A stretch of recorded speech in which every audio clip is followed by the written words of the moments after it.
hoping that the things would turn out today, that we can understand each other. Well, personally, some people to say I'm sorry. Sure. Which my people, my grandfather, my mother, I lost my mother about 10 years ago. She was 88 years old. But in the beginning, my name is William Ambrose Littleghost. I'm a junior. When my father died when I was 5 years old, and in our cultural way, we don't say the person's name for 4 years afterwards. So it was stuck with me. Ambrose was stuck with me for I don't know how long, until I went in the service, until I came out. But the teachings I had in the beginning,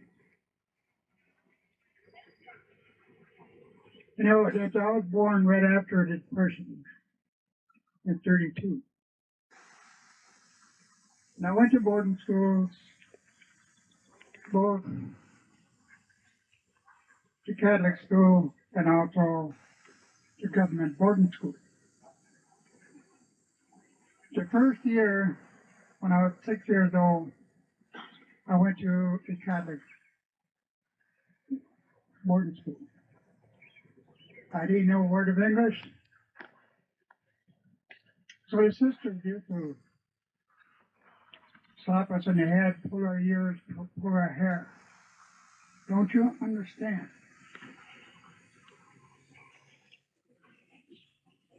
That hurt it. It hurt me for a long time. So we stayed there 2 weeks and we ran away, I and my cousin. We lived about 8 miles from the boarding school, so we walked in the woods, not to be seen. So at halfway home, my cousin saw that I couldn't walk anymore, so he carried me. When we walked in the house, my grandma said, "Hey boys, what are you doing home?" And we told him the story. So she said, "Sit down, we're going to feed you." So she fed us. Well, we was eating for about half an hour later. There was a car that pulled up in front of the house. And there was a priest and also our brother. Came and knocked on the door and said, "We'll come after the boys. We know they're in there." My grandmother, "Oh no, we can't take them." "Well, if you don't send them out there, we'll send this dog in." He had two big German shepherds. So she said, "Go ahead, turn them loose." She reached around the corner and pulled out a double barrel shotgun. Broke it up, opened it, put two shotguns. "Now turn them loose. I'll shoot them and I'll shoot both of you." They turned around and left and never did come back. Again, and for 2 years, I went to a government boarding school. The turn of the century. When they said, "Kill the Indian and save the man." We had in Carlisle, there was people taken and educated. And the boarding schools back home, we were sent there for 2 years. So I learned how to speak the language when they sent me home. So I went to day school. And after that, I went to Marty, South Dakota. And there, every little mistake we made, we got a whipping. There was a board about 3 or 4 inches long, 2 inches wide, and an inch wide. We got beaten, got 10 cracks right across the butt. Anyway, that hurt it. In the beginning,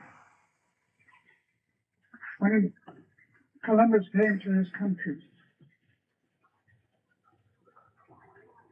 he found our people along the shore. And he said, these people are easy to train and easy to work with. They can become slaves. So what he done was he said, the people, our people, out into the hills and out toward the west to look for gold. So when they did come back with any gold, he cut off on them. Then he'll send them out again. They come home, they come back without no gold, he cut off the other side and send them back out.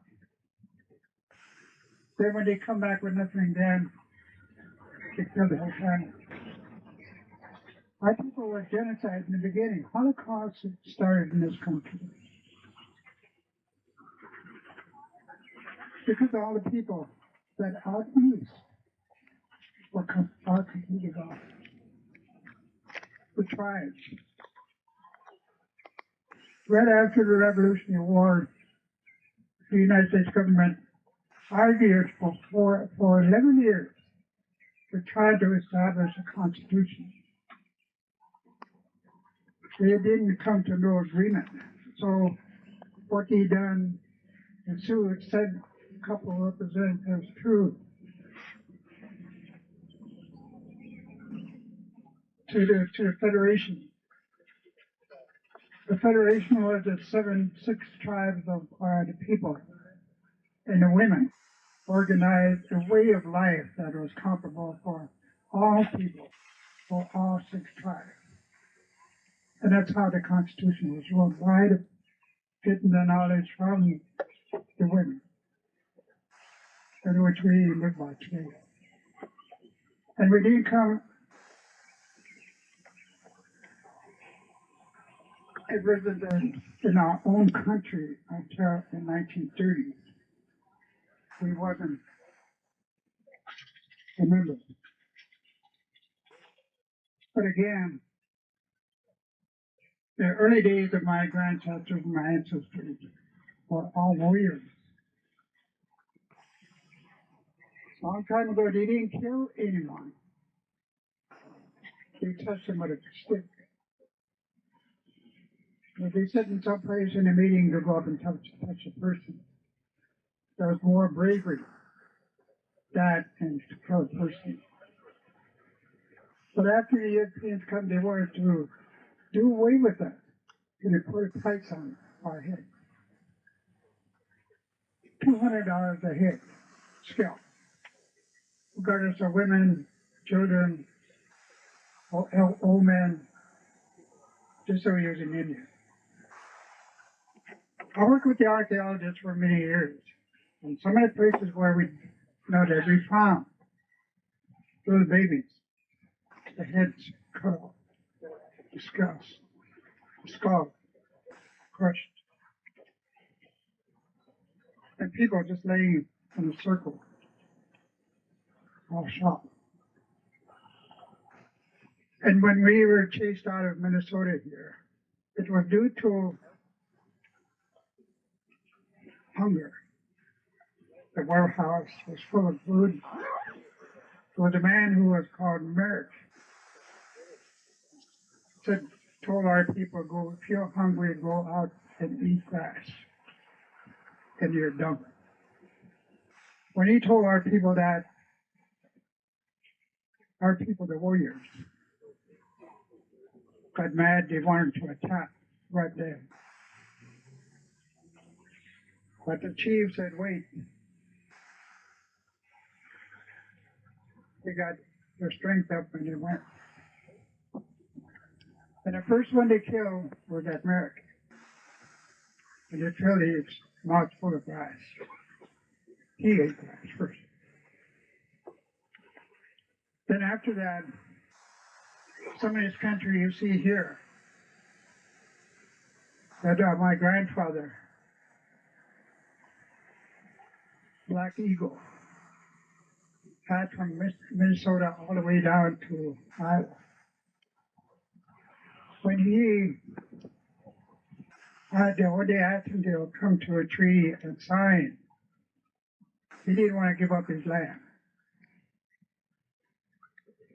or that resulted into his death. Then my grandfather in Kwaduta, he took over and he fought for what he reclaimed that was right at that time, to protect and not to give up his land. And they called him a renegade.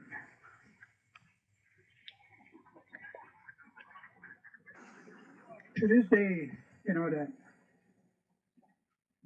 my grandfather told me some things, not to talk about them until 100 years. In 1962, 63 was 100 years. That my grandfathers were the first one to attack the people at that time.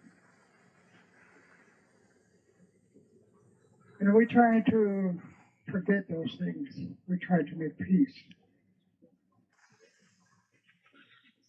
During World War I, we didn't have to fight.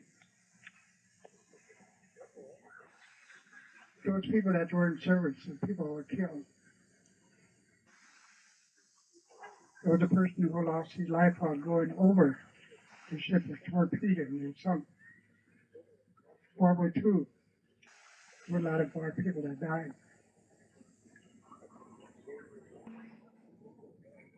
And the Korean War. Fortunately, our reservation didn't lose anyone. But a lot of us got wounded. Vietnam War, the majority of people that fought in that war were all Native American Indians. As you can see, the veterans today. Some of us do have a lot of problems today because of the wars, flashbacks. But sometimes we cannot get into the VA. But it's getting a little bit better. Like one of my grandfather's little brother, he was about 8 years old. Whenever he was going to school at Fort Houghton School, and he had an older brother. And his little brother used to follow him wherever he went. And one day they were, plowing about a mile and a half out west of Fort Houghton. And the wind was from the west and they didn't hear the bell. But one of the girls shined the looking glass out to warn that it was time to come in. So they went in, put the horses in the stall and fed them. And they washed up and went to the mess hall. But when they got there, they were still eating. So the disciplinary said, go line up along the wall. He said, you're late, you don't have to eat. So his little brother was so hungry that there was a slice of bread on the table. He went and grabbed it and shoved it in his mouth and ate it. And the disciplinary come over and grabbed him and took him out. And there was a boy that came in and told my grandfather, so you better go out there and see, they're killing your little brother. So he went out there and they had him hanging inside of a magazine with the crossbeams. His hands were tied up. His feet were not touching the ground. And literally were whipping him. When they got to him, well, he couldn't take his breath in his mouth. All he could say was, couldn't cry anymore. These were the stories that my mother had told me. Each one gets people from bitter. And there was whipping him. The one that was whipping him, his name was Canfield. He was the superintendent of the school. And there were two sisters standing there watching, urging him on. Those kind of things, that we relate and we want to hear from the people or the government or officials. Sorry, forgive us.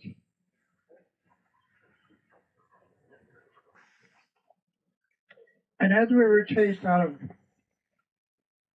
Minnesota here, the people that were, incarcerated and put in what we call concentration camps, fortunately, Starbucks,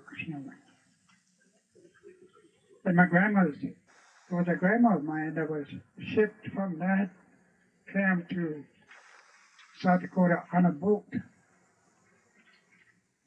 She was only 13 years old.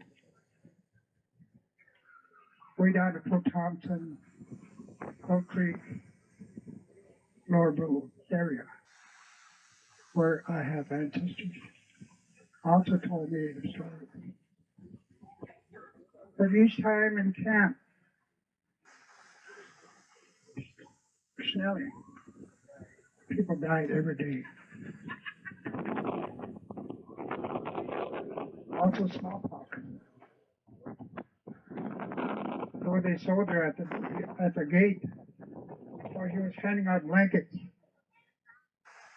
We'll take a stick and give a blanket to one of our people. And one of them said to the chief, just don't take that. There must be something wrong with it because he's not taking it for his hand, he's using a stick. That's how it is fed. These are, a lot of our people died. Whole camps were completely annihilated by this disease during warfare. We talk about Second World War, concentration camps, who gassed their people. Saddam Hussein who gassed most of these people. United States government who spread this smallpox.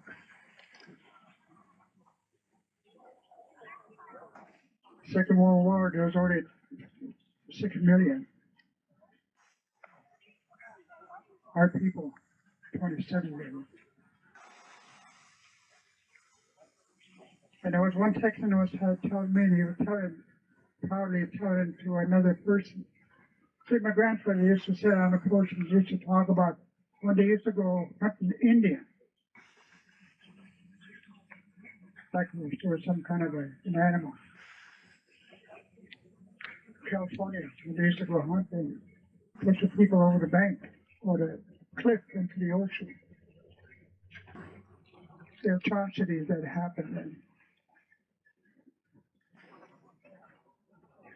And this is what we're here for. Not that I really point the finger at anyone, but those are the things that happened before your time. All I want is an apology for the hurt and to understand we're humans just like everybody else. We bleed red. All our parts are interchangeable.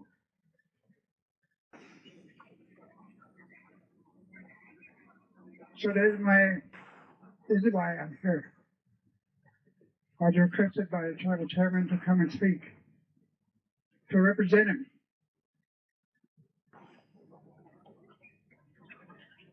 So I hope that, and also if you have any questions, ask me.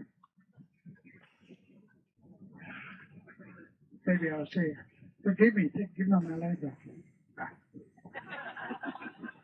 But those are some of the things, that we really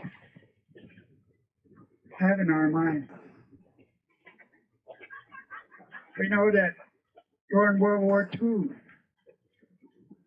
Japan was defeated. They have their land. Germany was defeated. They have their land.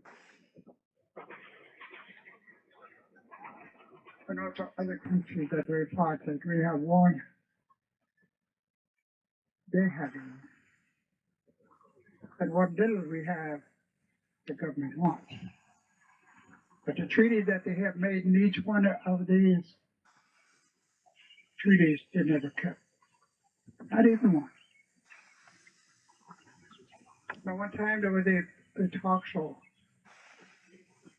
on the phone. You can call in and voice your opinion. And there was one person that called in and said, you know, there's so many immigrants coming into this country. Said they should stop and go back 5 years and send them all back. So it gave me a chance to call in. So I called in and I said, I'll stop at 5 years. Why don't you go 500 years? And also there was a person who was calling about a treaty. The Canadians are bringing too much grain into the United States. And they said there's a treaty for that. They're supposed to allow it. So unless they broke a treaty. So I called in again. Said, how about our treaty? So I like to speak and I like to, share things. I share mine with the children in school from kindergarten to high school and also colleges that I work with. And also I teach, share culture, history, and also the language. We're getting up an age where I need someone to take over when I can't do that anymore. I have a grandson that's going, so hoping that the things would turn out today, that we can understand each other. Or personally, some people to say I'm sorry. They're hurt, they're eager to recognize each other as human beings. I thank you for your attention. Thank you.